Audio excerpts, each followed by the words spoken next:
নমস্কার, গুরুগৃহ এডুকেশন চ্যানেলে আজকে আমাদের বিষয় হলো নবম শ্রেণীর একটি কবিতা নোঙর। নোঙর কবিতার কবি হলেন আধুনিক বাংলা সাহিত্যের একজন প্রতিভাবান কবি অজিত দত্ত। এই অজিত দত্তের লেখা নোঙর কবিতায় আজকে আমাদের বিষয়বস্তু। সবার প্রথমে আমরা জেনে নেব কবিতাটির উৎস সম্পর্কে। অজিত দত্তের সাদা মেঘ কালো পাহাড় নামক কাব্যগ্রন্থে নোঙর কবিতাটি সংকলিত আছে। তাহলে কি বললাম? সাদা মেঘ কালো পাহাড় নামক কাব্যগ্রন্থ। 1970 সালে এই কাব্যগ্রন্থটি প্রকাশিত হয়। এই কাব্যগ্রন্থে নোঙর কবিতাটি সংকলিত আছে। এটি কবিতার উৎস, এটি খুব গুরুত্বপূর্ণ। আমাদের আজকের যে পাঠ্য নোঙর, এই নোঙর কবিতার নামকরণের প্রতি আমাদের বিশেষভাবে দৃষ্টি দিতে হবে। নোঙর, এই নোঙর শব্দের অর্থ কি? নোঙর হলো এক প্রকারের লোহার শিকল, যা নৌকায় থাকে এবং জলের নিচে যদি ফেলে দেওয়া হয় তাহলে মাটিকে আঁকড়ে ধরে রাখে, ফলে নৌকা সামনের দিকে এগোতে পারে না। এই নোঙর আজকের কবিতার নামকরণ। কিন্তু এই কবিতায় নোঙর নামকরণটি করা হয়েছে এক ব্যঞ্জনাধর্মী রূপে, অর্থাৎ এই নোঙরের মধ্যে কবি এক বিশেষ গভীর অর্থ, এক আবেগপূর্ণ অর্থকে প্রকাশ করেছেন, কবির জীবন দর্শনকে প্রকাশ করেছেন। তাই এখানে নোঙর শুধুমাত্র লোহার শিকল নয়, নোঙরের আরো বিভিন্ন অর্থ রয়েছে।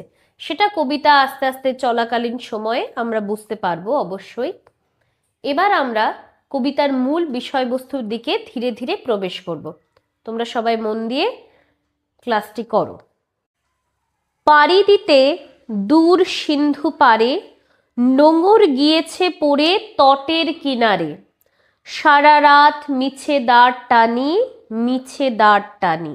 আচ্ছা, তাহলে এখানে আমরা দেখতে পাচ্ছি কবি অজিত দত্তের রোম্যান্টিক মন, অর্থাৎ গভীর আবেগপ্রবণ মন দূরে সপ্ত সিন্ধু পারে, অর্থাৎ অনেক দূরে। সিন্ধু কথার অর্থ হচ্ছে সমুদ্র পার হয়ে পাড়ি দিতে চায়। কবির মন দূরে পাড়ি দিতে চায়, কিন্তু পাড়ি কিসে দেবেন? অবশ্যই নৌকায়, নৌকায় করে পাড়ি দেবেন। কিন্তু কি বলছেন উনি? নোঙর গিয়েছে পড়ে তটের কিনারে। কিন্তু কবির নৌকার নোঙর তটের কিনারে, অর্থাৎ নদীর ধারে মাটিতে পড়ে গেছে। তাই সারা রাত কবি মিছেই দাঁড় টানছেন, মানে বৃথা দাঁড় টানছেন। মিছে মানে মিথ্যে করে, মিথ্যে করে উনি দাঁড় টানছেন। ভাবছেন যে ওনার নৌকা বোধহয় সিন্ধু পারে চলে যাবে, সমুদ্র পার করে দূরে পাড়ি দেবে ভাবছেন, কিন্তু আসলে ওনার যাওয়া হচ্ছে না, মিছে দাঁড় টানছে।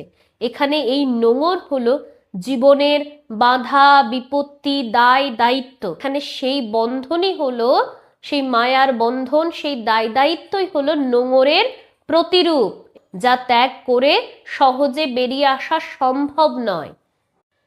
এরপর কবি বলছেন, জোয়ারের ঢেউগুলি ফুলে ফুলে ওঠে, এ তরিতে মাথা ঠুকে সমুদ্রের দিকে তারা ছোটে। আমরা সবাই জানি যে জোয়ারের ঢেউ ফুলে ফেপে ওঠে এবং নদীর কিনারায় এসে প্রবল স্রোতের সৃষ্টি করে।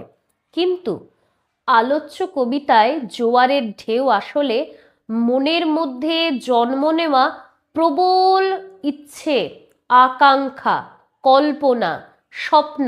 কিন্তু আসলে বাস্তব জীবনের ধাক্কাটা যখন মনের মধ্যে এসে লাগে, কাজকর্মের দায় দায়িত্বের ভার যখন মাথার ওপরে থাকে, তখন আসলে সেই ইচ্ছে পূরণ করা হয় না। তাই কবি বলছেন যে জোয়ারের ঢেউয়ের মতো স্বপ্নগুলো, কল্পনাগুলো যখন মনের মধ্যে প্রবল আকার ধারণ করে, অর্থাৎ ফুলে ফেপে ওঠে, ঠিক তখনই তারা আবার নির্জীব হয়ে যায়,